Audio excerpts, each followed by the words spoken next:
Let me just really quickly check if my camera is filming. Yep, we're rolling, I guess. Oh my god, I haven't filmed the video in so long. I'm getting so anxious. You guys can't tell, my hands are really sweaty. That's a good thing about looking at me through a camera. I'm not face to face because you don't have to see me and deal with my sweaty hands. TMI, TMI.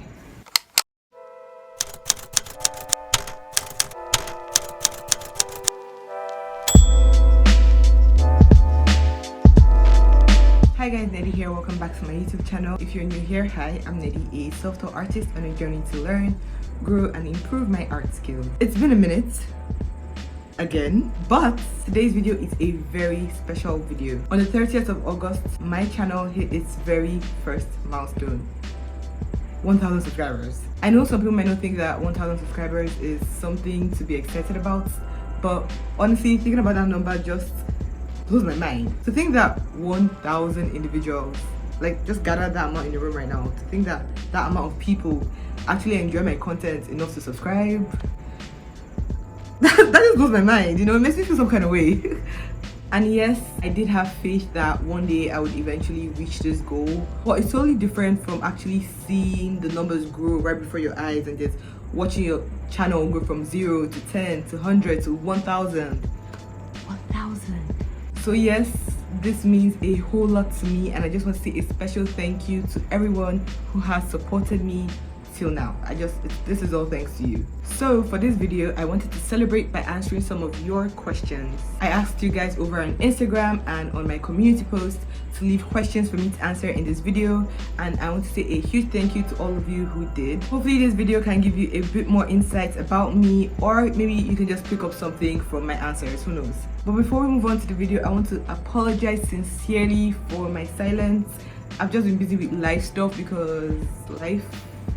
So I haven't really had time to film videos or even reply your lovely comments. So if you've been leaving comments on my videos and I haven't replied them yet, I apologize. I'm currently in the process of replying all my comments. So if I haven't gotten to yours yet, just wait. I'll definitely see to replying your comments. Thank you so much for leaving comments, by the way. Honestly, you all are so sweet. Like, it warms my heart.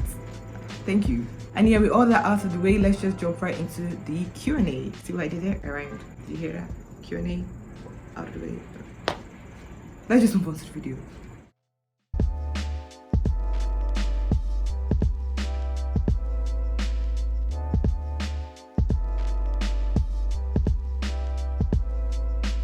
Quick info, the artwork you see me creating here is a fun self-portrait that I painted back in July. For this artwork, I focused on style, bold graphic shapes, brushworks, and bold colors.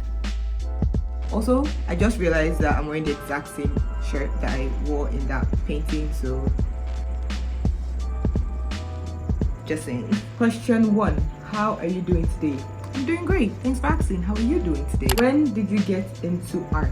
Like many other artists, I've been drawing and creating art for as long as I can remember. Growing up, I had like older cousins and friends who loved drawing, and I would always like sit down beside them with my pencil and try my best to draw as good as them. I couldn't. But it wasn't until an art competition in my year 6 that I impromptu participated in and actually won 10th place that I decided to identify as an artist. So I would say when I was about 10 years old, technically. I do have an extremely old Meet the Artist video that I posted about a year ago. That was actually the first YouTube video I ever uploaded, and in the video I basically talk a bit more about my journey as an artist through my high school days, because that was when I really decided to become an artist. Maybe in the future I'll make you a full artist journey video, so do tell me if you're interested in that. But like I said, in the future I still want to develop my story a bit more so it can be entertaining for you guys to watch. What inspires you to create art?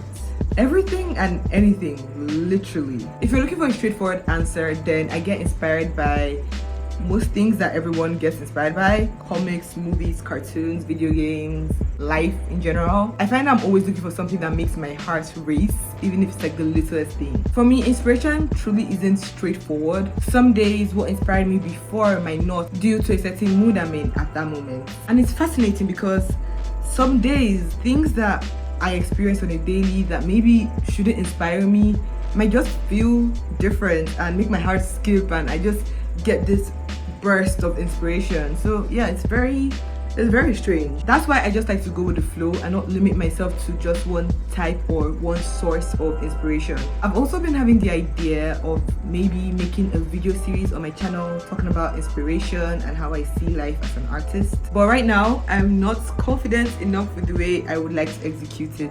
So maybe that's something you all can look forward to in the future. What's your favorite art medium? My main medium of choice is obviously digital. I use the 9.7-inch iPad along with my first generation Apple Pencil, and I do all my artwork on Procreate. Even though I am primarily a digital artist, I do once in a while create traditional art, obviously other than my sketches in my sketchbook with graphite pencil and all that stuff, but mostly my traditional illustrations are done using markers, alcohol markers to be specific. I would love to create more traditional arts in the future, and I would especially love to dive into using more wet medium like acrylics, watercolors, and definitely oils. Is there anything art-wise or otherwise you would like to learn in the future? Yes, of course. There are a lot. Like, I'm here and I'm like, my life is too short. I need to learn so many things, but I don't have the time. I don't. Why is life so hard? For one, I would definitely love to learn oil painting. Like, that medium just, it just, I've never tried oils before, but I just feel like, I feel like that can be my therapy art medium. Like, digital is for more professional stuff, and I think oils are just going to be like my therapy medium, if you know what I mean. I would also love to learn embroidering or knitting or sewing even, actually. I just want something handy that can keep me busy and I don't really have to think. I can just like shut off my brain and do it while maybe watching a movie in the background, or something chill, relaxing. And embroidery just looks beautiful. Have you ever experienced art block, and if yes, how do you deal with it? Yes, I do. And honestly, I should be asking you that question. How do you deal with art block, please? Because I clearly don't know how to do it. Okay, jokes. Calm down, jokes. I'm gonna give some advice because that's what you came here for. Whenever I start feeling like burnt out or art block, I generally like to just acknowledge the fact that I don't want to do it right now. And I take the opportunity to just rest and reflect on myself. By doing this, I actually noticed that I always go into not just a creative block, but also a mental block at a certain time of the month, if you get what I mean.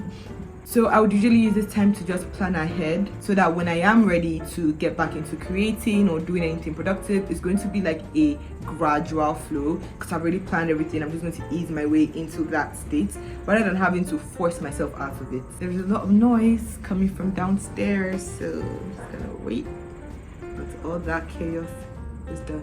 My main advice for you is to just observe yourself. It's very important because this kind of stuff, it varies from people to people. What works for me might not work for you. So just observe yourself and try to see what the source of that art block is and try to find solutions around that problem. So yeah, hope that was helpful. How did you learn to do art? I'm trying to learn so I can apply for college. First of all, good luck on your application to college. I hope you get in. Regarding your question though, I don't think there's a straightforward answer to it. Different people have various preferred ways to learn. As for me, I truly have to study the core concepts and understand it fully in order to improve. And yes, that might seem a bit overwhelming at first in the beginning, having to learn every single thing down to its core concept. But the more you get used to it, the easier it becomes, honestly. And that's basically what I'm trying to encourage here on my channel. Trying to show you guys how to learn using YouTube videos, art books, and other resources, while also sharing things that I picked up along the way in my art journey. And the goal is to hopefully make the whole studying and learning process a little bit more fun rather than daunting as it's supposed to be. So yeah, hopefully I'm doing just that.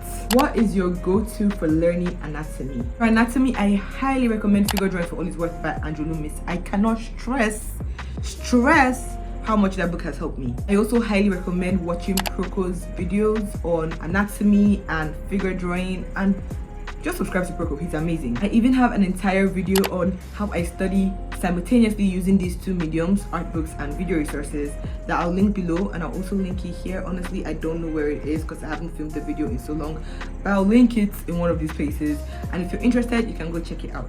What are two study habits that helped you feel What are two study habits that you feel helped you improve your art the most? Ooh, this is a very, very good question. The first one is definitely studying using art books. I think that was one of the main changing points for me as a self-taught artist. There's just so much more information in an art book, more than watching a video that's trying to compress over 100 pages worth of content under 5 minutes.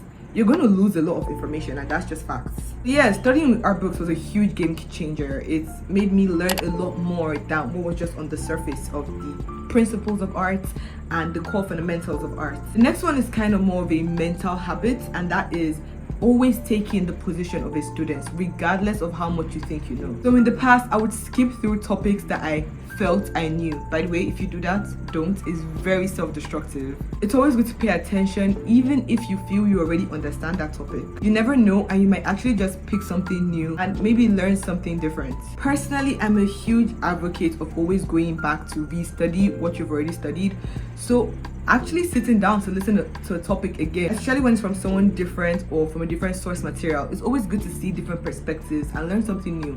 Especially when you've learned it before already, you already have that like big brain energy that now is just like you're getting the hidden things you couldn't pick up before, because you know when you first start learning something, it's like, oh my god, I don't understand what I'm learning. But then when you learn again, it's like, yeah, I learned this before, it's not hard. And then, you know, instead of focusing on the bigger picture, now you're focusing on the tiny details that you might have missed that first time that you're trying to focus on the bigger picture. And I'm rambling, but hopefully you get my point. In general, yeah, reading art books and trying to always take the student perspective and going back to learn things you've already learned before.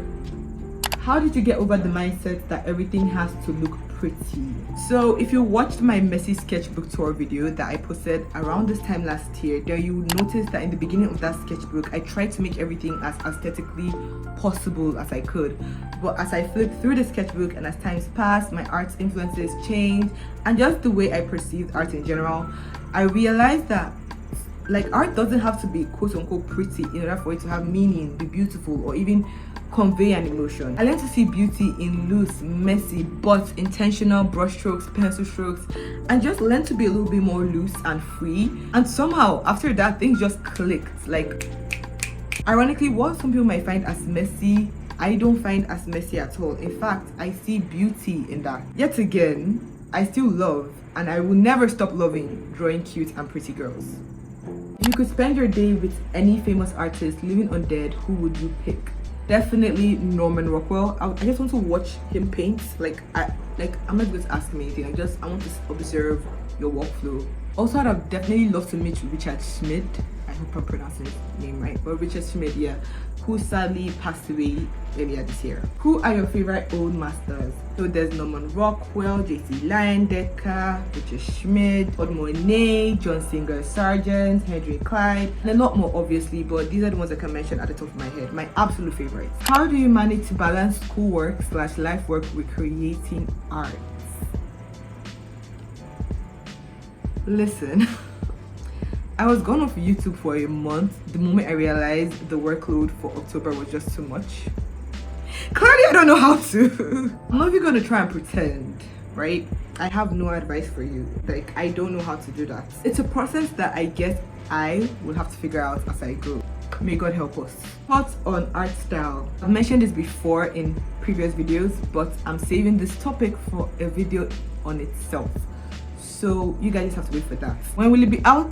I have no idea. Just have to bear with me for now. What inspired you to start your YouTube channel? My Meet the Artist video that I mentioned earlier in the video basically explains all this, but to cut the long story short, I always wanted to start a YouTube channel because my love for art doesn't just stop at drawing and painting. I also love expressing art through video formats. In the future, I hope to create more professional, aesthetically pleasing videos, but that's obviously when I have better equipment to do so. How long did it take for you to find out what type of videos you enjoy making? I think at the moment I kind of have a general idea of the type of videos I want to make, and honestly it didn't take me that long to realize that I wasn't enjoying the type of content I was creating. Sadly, I can't put my vision to action yet because I'm still trying to figure out things, and it's going to be a gradual process anyways, so I just hope you guys stick along while I go through this scary yet exciting transition. What's your biggest difficulty when creating videos? Actually filming the video. It's so hard. Oh my gosh, like right now. I always enjoy editing the final product, but not filming. Which reminds me, I should really check if my camera is filming right now. We're good. I think I hate filming because I always tend to overthink how I want the video to come out. I end up just getting overwhelmed and tired, and I just don't want to do it anymore. It really stresses me out. It just stresses me out. That and the fact that I literally film and edit all my videos on my phone. But yeah, definitely the filming part. I don't even mind editing on my phone because the app I use is quite okay, I guess. So it's not the worst, but filming, definitely, it's like you have to be mentally prepared to film a video. It's not as easy as you think. What's your favorite TV show? To be honest, I don't watch that much TV as I used to, sadly. My favorite shows right now are kind of outdated. I enjoy cartoon TV, and my favorite cartoon TV show of all time is Adventure Time. That show is God tier. I also like Steven Universe, Star vs. the Forces of Evil. Yes, I'm not unique. But when it comes to like reality TV, I really enjoy the classics like Big Bang Theory, Boy Meets World, Golden TV. But for some more up-to-date recent TV shows, I basically just watch Netflix, whatever looks interesting. For example, You, Sex Ed, Bridgerton, you know, Netflix. What's your top 5 anime?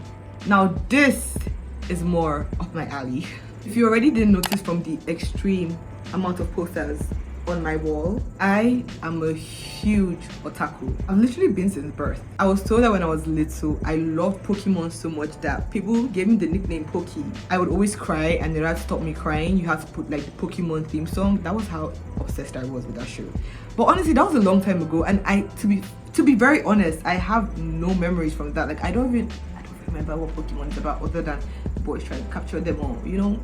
So back to the question. It's really hard for me to pick just 5 favorite animes because that would be blasphemy. So I'm just going to list a bunch of animes that I enjoy and try to make the genres different so that you can kind of have a clue of the type of animes I like from each. So I would say, in no particular order by the way, Erased, Banana Fish, Orange High School Host Club, One Piece, Attack on Titan. But there is one anime that stands above them all, regardless of genre tag, and that is my all-time favorite anime, Haikyuu. No anime can make me feel the kind of way Haikyuu makes me feel. It's just like a whole wave of emotions, and I've been currently rewatching it like for the, I don't know, 10th time with my siblings, and I mean season 1 all the way down to the most current season. Yeah, I'm obsessed. Of course, I also like more mainstream shows like My Hero Academia and, you know, Naruto, obviously. And I also like some more underdog shows. Like, there are a lot of underdog shows. Like, you guys shouldn't only watch mainstream shows. Underdog shows are good. You guys are missing out if you only watch mainstream. Yeah, these are basically the shows I decided to name today. Before I move on, the same person also asked a very interesting question. They asked if I'm a Kiribaku fan. And my answer is, will someone who is not a fan have a Kiribaku poster up on their wall? I don't know.